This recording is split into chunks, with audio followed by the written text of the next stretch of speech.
All right, we are back for another midweek segment. As I explained on the first video this week, Zach and I didn't have time to cross paths for long enough for a live show this week, and so we're just posting kind of clips talking about some stuff that's happened this week and different things that are going on in the world of Tennessee sports. Charlie Burris, Zach Reagan. If I didn't already say that, I think I might have at the beginning. I don't know what kind of host am I even at this point.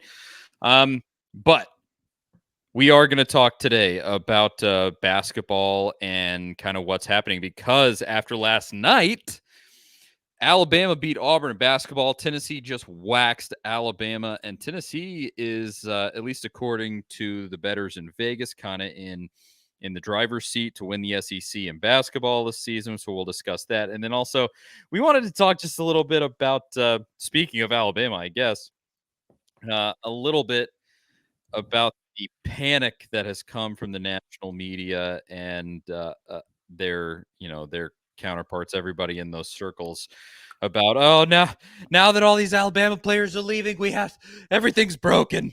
We have to change all of college football. How did we ever let it go this long? Now we're going to talk about all that nonsense too. Zach, what's up, man? Not a whole lot. The Alabama Auburn game last night, the lights going out there, all the jokes that spawned on social media, just appropriate timing for the week or a couple of weeks that they've had, where it seems like everything's going Tennessee's way, and all the rivals are just having kind of except for Georgia, though they got hit with a few secondary violations I saw, but that's no big deal, obviously. But yeah, everything kind of going south for some of the big rivals. It's nice to see. It's like we've been waiting and waiting and waiting for this era to come. Hopefully, it doesn't crash and burn on us here.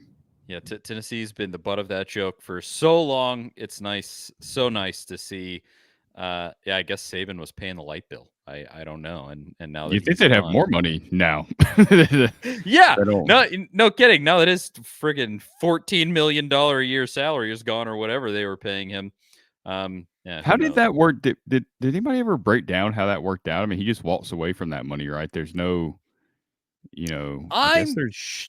surely he has some kind of like pension of sorts, right? That's just like Alabama pays him, because even Phil kind of did that when Yeah. he walked away like a bandit, if you're, in my opinion, from Tennessee, and is basically getting some money in perpetuity from UT. I think that may have stopped for Phil, but Saban, I mean, He's got so many they car they dealerships and stuff anyway. It's not like he's hurting for a revenue stream. exactly. He's going to be just fine. But I would put it this way: Alabama owes him for the rest of his life. I would say that they ought to pay him. Yeah. I will say that much. But we're going to talk about all that and more just here in this quick segment. We'll get right into it right after I tell you about our great sponsor, the Classic. They've been around for so long with us now. Farm Bureau Health Plans. Farm Bureau Health Plans have been serving Tennesseans for over 75 years. Much has changed in Tennessee over the years, but some has stayed the same. Farm Bureau has always valued personal relationships, especially when it comes to good health and good service. Plan on Farm Bureau Health Plans for health, dental, and vision. For better coverage, better rates, and better service, go to fbhp.com/ATOZ or walk into one of their 200 plus locations across the state. That is fbhp.com/ATOZ. Farm Bureau Health Plans. Shout out to them. Go support them because they support us. All right. So with basketball, let's start there before we get into the talk about all of the transfer portal ruining football now that Alabama's losing players stuff. Tennessee beat the brakes off of Alabama on Saturday. Again, I was there. It was a ton of fun. Really great. Tennessee once again played Dixieland Delight. Tennessee, I would say that Tennessee stole that song, but I would say that song really never belonged to Alabama because it's a song about the state of Tennessee, of course. But that was a ton of fun. And then this week, Alabama played Auburn in the old basketball Iron Bowl, and Alabama beat Auburn. Auburn was the only undefeated in the SEC undefeated team, and now they are no longer. Auburn now, I think I saw a stat last night, the only top 10 team without a quad one win at this point. So maybe a little bit of a fugazi there with Auburn, I don't know. They look pretty good. Ultimately, they almost beat Alabama. It was a very close game, but yeah, this is nice. And what has happened now is that Tennessee is currently the odds-on favorite to win the SEC. They don't, if I'm thinking correctly, they don't have to play at Auburn. They do have to go to Alabama. They do have to go to Kentucky. They do have to go to Texas A&M. And those, I think, if you go 2-1, you're winning the SEC. I think in those. If you go 1-2, which I feel is probably the most likely outcome, and split that up however you want to. I think it's still pretty likely that they win. There's going to be a lot of cannibalizing between all the other teams, but this is amazing. This is a really great spot to be in for this basketball team. Really excited to see how it pans out from here, and a huge opportunity for Rick in this kind of later year in his career at Tennessee. I love this. Yeah, it's fantastic. It's these last 3 games, especially like a little football flavor on there. It's wins against Georgia, Florida, and Alabama, 3 in a row. Like it's just a nice little touch there coming off after that loss against Mississippi State. I like their, I mean, I like their chances of obviously winning the SEC. I think they're in a really good spot right now. They're playing good basketball. That win against Alabama, you got to feel great after that, and the way Dalton Connect's playing, serious player of the year consideration. That game against Kentucky, though, is like really, really bothersome because we've seen how much Tennessee struggled with big men. And that's a game where if you can win that game, especially at Kentucky, I feel like that really solidifies you as one of the legitimate top, 3 or 4 national contenders that has a legit chance to go all the way, that doesn't have to get hot and go on a run, right? If you beat that Kentucky team, that shows that you can win in a variety of ways. You can beat a bunch of different teams in a bunch of different types of ways, which we've seen at times already some this season. That would just make me feel so much better about their odds of going all the way. It's not like they lose that game and I'm out on Tennessee winning it all or winning the SEC or anything like that. I just don't feel as confident in them. But if they beat Kentucky, man, at Kentucky and prove that they can win that type of game, that's massive. I don't know how you feel about that game. I know it's still a little ways away. It's a week from this weekend, but to me, that's the big one coming up. That's kind of a tone setter for the rest of the season. Yeah, that is the game that I have the most feelings about every season. To anybody that's listened to this show at length, I believe I've said a number of times, whole side of my family is from Central Kentucky, and they are Kentucky fans, a whole number of them. I And even that, absolutely, not to interrupt, I forgot that. Even that, them losing to South Carolina does not make me feel that much different about that game. yeah. I mean, I guess that really was another factor in terms of putting Tennessee in the driver's seat for the SEC, is that that South Carolina beat the snot out of Kentucky. I don't even know what's going on there, because I watched a couple of games back, and Alabama, who Tennessee just waxed, Alabama beat South Carolina by like 30. So there's a lot of weirdness in SEC basketball this season. But I mean, there's nobody in college basketball that I despise more than the Kentucky Wildcats. It's bar none, period. The fact that Tennessee got swept by them last season made me beyond furious. I mean, if you're asking me, that borderline makes it a failure of a season. Now you beat Duke, you made it to the Sweet 16. That was a lot of fun.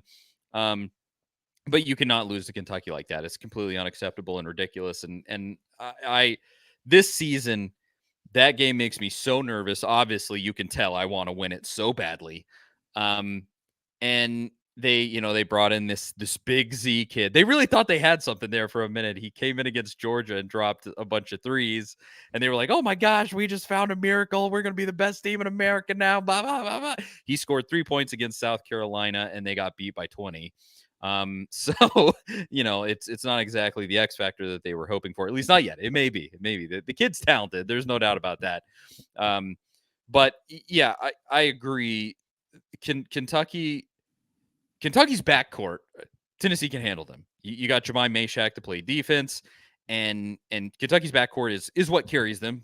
Make no mistake about that. But if that Z kid turns out to be really good, and they got another 7-footer on that team, yeah, I mean, if they push Jonas Adu around, that's a serious problem. And yeah, I just get a pit in my stomach when I think about that game. Just like, oh god, we got to beat these guys. We have to. And so hopefully that happens. You play at Rupp first, which I would say That's one that I go in expecting to lose, and if Tennessee wins, it's gravy. But in Thompson Bowling later in the season, unacceptable loss if that happens there. You become nearly unbeatable in your home court right now, and that has to happen going forward. Connect is playing lights out. You're really starting to gel to this point where not everybody's having an on night every single night, but somebody's having an on night every single night. Like in any given game, Adu's blowing up, Connect's blowing up, Vescovy in that game. The stats say that Vescovy didn't have a huge game, but he had a bunch of great assists against Alabama, dropped in 10 points. He was shaky at the free throw line for some reason, but he's not drilling threes. He's been off for some reason. He's kind of in a slump there, but he's putting in these quality minutes, and that's where I think you got to be so confident watching this basketball team. But yeah, it really does. Like, to me, I think you're going to go probably undefeated on your home court for the rest of this season. Maybe drop one. I think the one you lost last year was against Kentucky. Shoot me It in was the yeah, and face. they were coming off of a loss to South Carolina last Uh, year. I mean, they were kind of.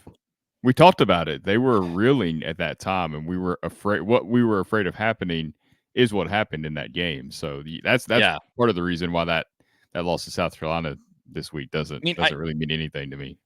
I stand by it. I said it last season. That's one of the worst losses that Rick had in his entire time at Tennessee. And obviously, you can tell I'm very like emotional about that game.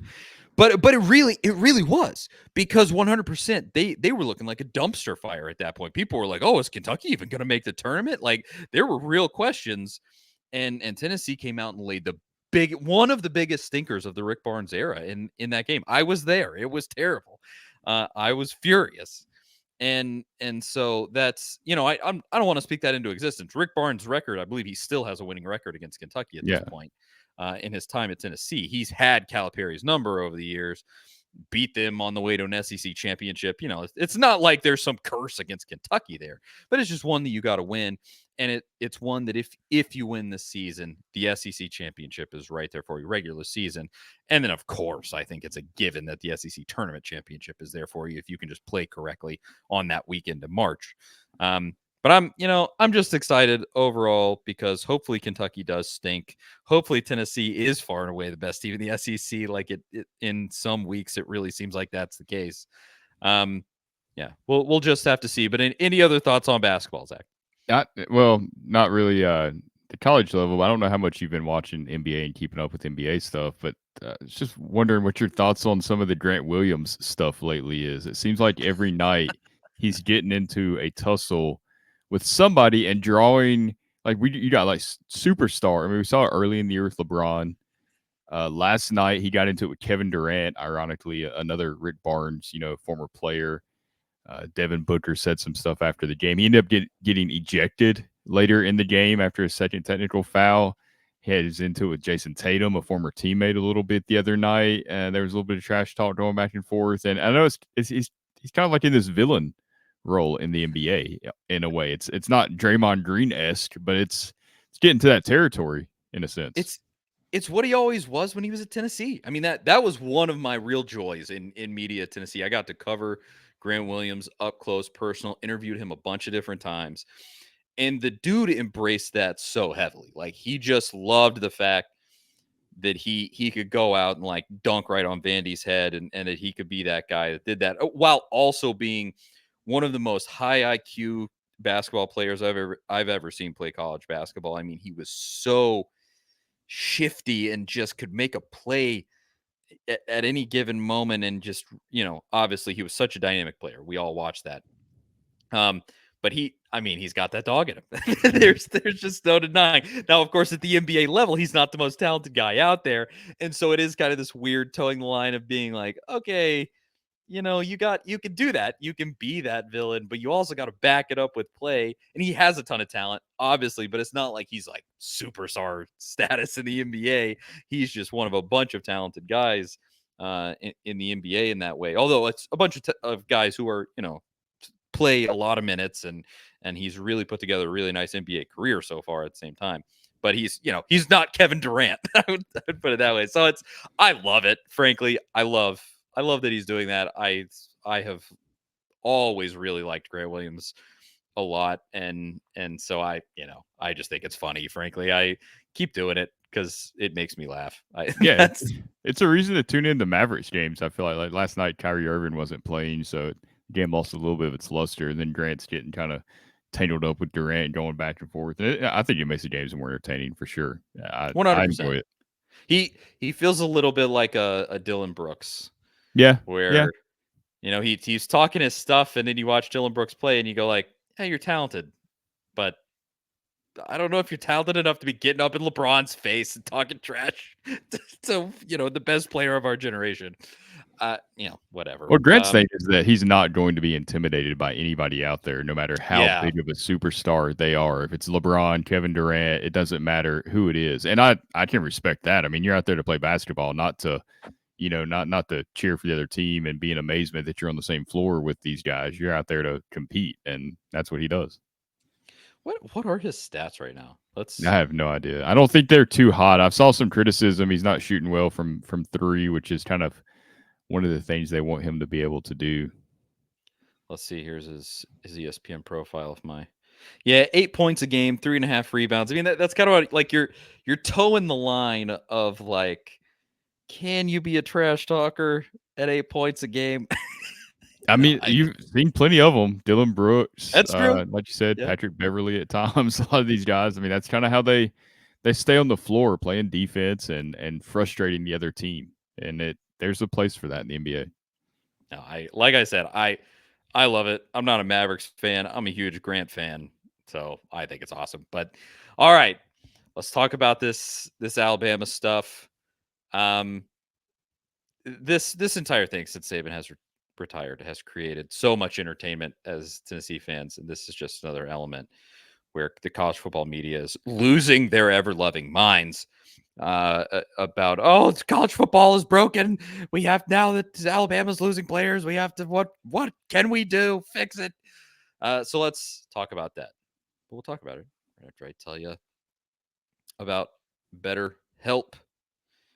There it is. If you're a Tennessee fan like myself, like Zach, you know how many years Big Orange have shaved off your life with the emotional roller coaster of college sports.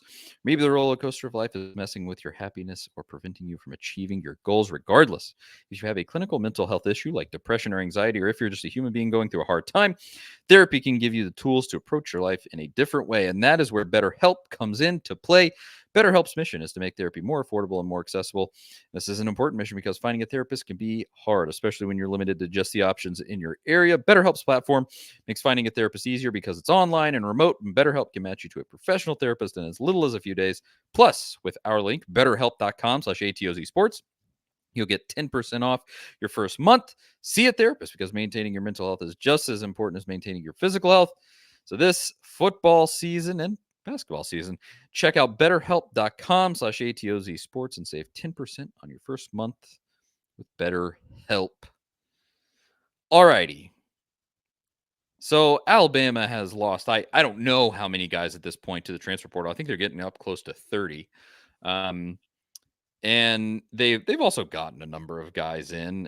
It hasn't been just an overly impressive set of dudes, but of course their recruiting class was good, and they've kept most of those guys except for the number one quarterback in the class, which that's hilarious. But they've just seen a bunch of guys transfer out.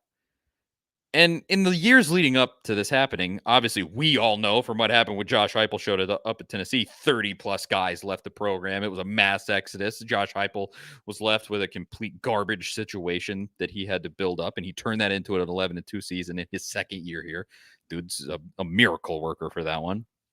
But back then, when Tennessee lost 30 plus, nobody said a single thing. And it was really, not only did they not say a single thing, there were a lot of guys that kind of danced on Tennessee's grave. And that, but we're used to that. That's happened for years and years now. And then Saban leaves, and that opens up the transfer portal for 30 days. And a ton of these guys go into the portal because they were there to play for Nick Saban. They weren't there to play for Alabama. They were there to play for Nick Saban. They were there for an NIL check. They were there for whatever reason. And clearly it was not there to just play for the A on their chest like a bunch of Alabama fans would prefer. And that's the reality of the situation on the ground of college football at this point. And so all of the media members across America that cover this sport. And Tennessee fans, don't we love them? We really, really love the national media around here, don't we? All of those guys just started. Oh my gosh, the system is broke. It's fundamentally broken. I can't believe it. Now's the time for change. We have to have this discussion. Just all of these dramatic tweets. And I'll say this, in a lot of ways, I agree with them. The system is pretty ridiculous. Now, my take, to make it as short as possible, is that the NCAA needs to be completely disbanded and these players just need to get paid their market value as they should, period. And, so in some sense, I agree. But of course, you look at the hypocrisy and you go, well, a lot of schools, including the Tennessee Volunteers, were losing 30 players. And you didn't say anything back then. Where were you when this was happening to everybody else? But suddenly Saban leaves. Oh my gosh, Saban leaves. And we got to cry about it. This just made me sick, Zach. What'd you think, man? I thought a lot of things. Obviously the Tennessee angle on it being, their kind of their take was, well, when it happened to Tennessee, players could enter the portal at any time, right? You didn't have these windows that they've since installed in December, January, and late spring or mid spring, April and May. So that would allow, in theory, Tennessee to maybe replenish their roster. Well, that really didn't happen like they think it did. Tennessee played pretty short on scholarships that season, in part because of the investigation and in part because of how many people left. But it's also, I think they're forgetting that you're not supposed to tamper. So even if players back then could enter the portal at any time, what are you suggesting, national media? Are you suggesting that Tennessee should have been on the phone trying to sway these kids to leave their programs when they weren't in the portal already? Otherwise, you're just hoping that a kid enters the portal. And I think we all know that over the last year or two, we've seen a lot more portal movement than we did in that first year or two. NIL stuff is kind of getting straightened out. Back then, there were still some question marks on, what you could pay, what worked, what didn't, and all that stuff. I mean, that was still all kind of becoming a thing. Otherwise, Jeremy Pruitt wouldn't have went through what he went through. Thank goodness he did, because we probably would have been stuck with him another year because it looked like he was going nowhere. But beside the point, it's a completely different situation in a lot of ways, and I don't think either situation. They're both like crappy situations, right? Like I don't think either one really outweighs the other.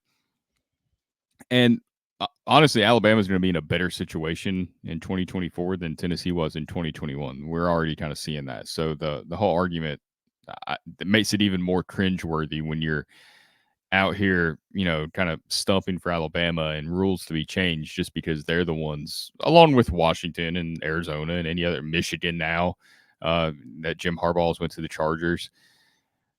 Other programs going through the same thing. I think that leads me to my biggest thought on this is that Alabama, they're acting like Alabama is this kind of special entity that is promised an elite roster. Alabama should have an elite roster. Alabama should never be at the level of a, Arkansas or Georgia Tech or any of these other mid-tier Power 5 teams. They should never have to go through that. I mean, that's the take I get from the national media.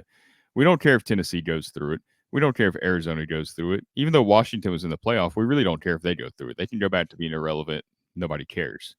But we want Alabama. They should have championship caliber talent. They should have elite talent. And nobody's promised that. Like, you're not guaranteed that. You don't have a right to just have elite talent just because. Deal with it. Like, that's everybody else is dealing with it right now. And I don't think there are going to be big sweeping changes because the way the semester calendar works, coaches want these players in spring practice, so they don't want to close that December window. I don't think it's going to get a lot better anytime soon because there's just no obvious answer. So just deal with it. I mean, you can rebuild a program really fast. If you look at Lane Kiffin, Florida State, all these other programs that have went portal heavy. Like I said, when we were on with Boogie last night on Talking Vols, it's not sustainable to do it that way, but you can do it. It's not some death sentence. I think you've got to deal with it. And if you have a 7-6 team, that's what you have. I mean, just you got to deal with it. That's really well said. Every part of that, I agree completely. It it really is just, and maybe some of those guys don't truly believe this, but it just feels exactly like you're saying. Oh, it can happen to everybody else, but not this can't. Not with Alabama. But Alabama had Nick Saban. This can't happen with Alabama. That's exactly what it feels like. That's the perfect way to say that. And I I cannot express I how little sympathy I have for Alabama. I could not have less sympathy for Alabama at this point. They not only did they have all of their championships in football, but they have since, just in the last few years with Nate Oates, now had great basketball. Their baseball kind of stinks perpetually, but like they've They been did go through a living on nice they did go through a do nice baseball scandal with their coach betting on the yeah, game and stuff. that's true. Yeah, but in the two major sports, they've been living on easy street, like the easiest street. And it's just so infuriating to be looking at it from the outside and to have anyone say like, well, this can't happen to. No, this is who it should happen to. They need to learn this lesson. It is time for Alabama to come back down to earth, because you can just tell with their fans are just like, is this what happens when I have Alabama's an actual college football team? Like they were living on a complete other plane of reality from the rest of us. And now, like, Georgia's starting to get there. Georgia suffered for a really long time. I'll say, Uh, they're did well, they okay, suffer okay, okay. really? I mean, they were That's winning that's 10 a good games a point. year. That's a good point. They didn't suffer in the way that Tennessee suffered. They suffered in that mediocre kind of like, Yeah, oh, we're right purgatory there. of yeah. We could never win the big one. We're just like like that the Mark Richt. I mean, everybody knows Yeah. what I mean when I say the Mark Richt. Like they were just stuck in that. And but they're gonna well, they're already getting there where they're going to have the same exact syndrome when whatever happens with Kirby happens. But it's like, this is what Alabama should have to go through. You need to go through this ringer because this is what we've all been living through. It's time for you to experience what it's like to actually be a part of college football. You haven't been a part of everything else that everybody else has We need to had as their reality. separate the actual diehard Alabama fans that have been with it Yeah. from all the hanger on. They're going to migrate over to Georgia. You know I how this goes. I saw somebody on Twitter, and they it was like a dramatic whatever they were saying, and it started out with, I've been an Alabama fan since 2010. It's like, oh my gosh, this is case in point 1A. This is exactly what I'm talking about. You know nothing. You don't know anything. You can't say a word about anything that's happening to Alabama now because you don't know. You like you weren't just born with a golden spoon in your mouth. Born with like you were born with a platinum spoon in your mouth in the back seat of a Rolls Royce. Like, this is the most ridiculous. I've been an Alabama fan since 2010. You don't know what actual anything is in college football. You have no idea what it's like. And so I mean, to say it makes me furious, that's not even true. Like, it doesn't even necessarily make me furious. It's just so ridiculous. And then I and a number of other people had this kind of back and forth with Barrett Salih, the national media, which was honestly kind of disappointing because he's a guy that I feel like has had a level head a lot of the time. Yeah. And he got in on this, Alabama panic, and that we've had him on the show a number of times, and he's been great to us and been really generous with his time to come on here and things like that. But that's how invasive this has gotten, is like, even the guys that have been the good guys in national media, at least relative to Tennessee fans, even they got caught up in this. And it just, man, just stop. Just stop it. It's time for Alabama to suffer. It's their time. The time has come. They sold their soul to the devil for all of those years, and now it's time to pay the piper. You gotta there's nothing. You can't run up that credit card debt and not have the bill come due someday. So it's yeah. I hope. Am I preying on Alabama's downfall? 100%. Yes, I am. Am I bitter? Absolutely. Yes, I am. and if and when it happens, I will watch it with a smile on my face. I will say that. It is what it is. I don't know. Ultimately, I hope this era leads to a little more patience when it comes to some of these coaches, because it's going to be, you're going to have some up and down seasons. I'm not saying that you should deal with 3 straight 5-7 seasons or something like that, or sometimes you just know when it's time. But like Jim Harbaugh, I mean, at one point, Michigan fans wanted him gone. What, after the COVID year, before the COVID year, right around that time, they wanted him out of there, and they got their wish. Yeah, well, yeah, but they got a national championship too. Like, that's a pretty decent trade off, I guess. But sometimes it's going to be weird, this whole era, the way that you lose players.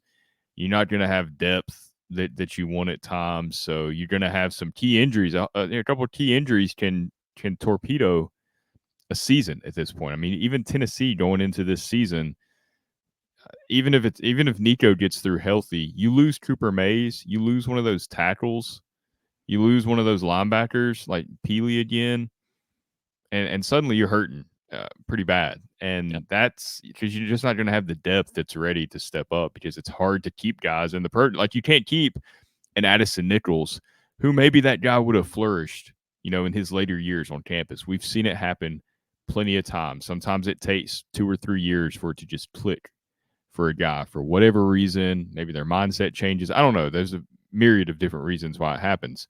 You're not going to have that luxury anymore, because now he's at Arkansas and he's going to go down there because he can start. Now you have to rely on somebody that might have been your third string, hopefully, to come up and fill those roles. So it's tough. So you're going to have some of these seasons that go sideways quickly, and you can't fire a coach because that happens, because God knows what you're going to get after that. I mean, Florida right now, I think, is a perfect example of that. I think if they would have stuck it out with Dan Mullen a little bit, the guy would have. I don't know that he's going to win the SEC East over Georgia in any of the last couple of years, but they'd be in a lot better situation than they are now with Billy Napier. I mean, I think that 100%, and that was a huge misstep by them. Don't get greedy. And I mean, I could foresee that with Alabama. If DeBoer has, a 9-win season, then maybe an 8 followed by 8-win season or something like that. And it's just like, it relative to the rest of college football, not like a disaster. But to them, I could see them popping off, firing him, and then all of a sudden they're putting themselves in that same exact hole.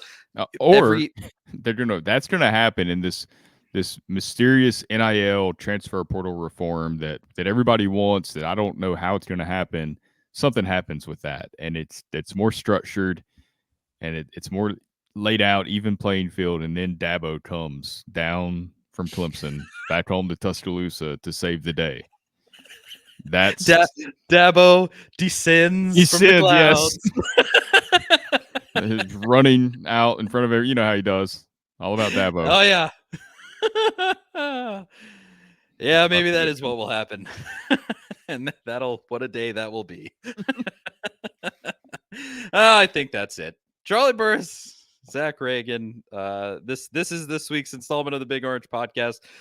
We will have a full episode next week. Hopefully. I mean, it's been so weird that the bottom fell out. It's the most snow I've ever seen in Knoxville. Finally, that's melted, and now we're getting like 3 inches of rain. So, hey, can we just cut this out? Just have normal weather for a minute, please. That's all I ask. But hopefully we're back to normal. Monday at 7 p.m. Eastern time this coming week. Watch out for it. Find it wherever fine podcasts are sold, and on YouTube at the A to Z Sports Nashville YouTube channel. Thanks to everybody for watching. We seriously appreciate it, and we will talk to y'all next week. See you guys later.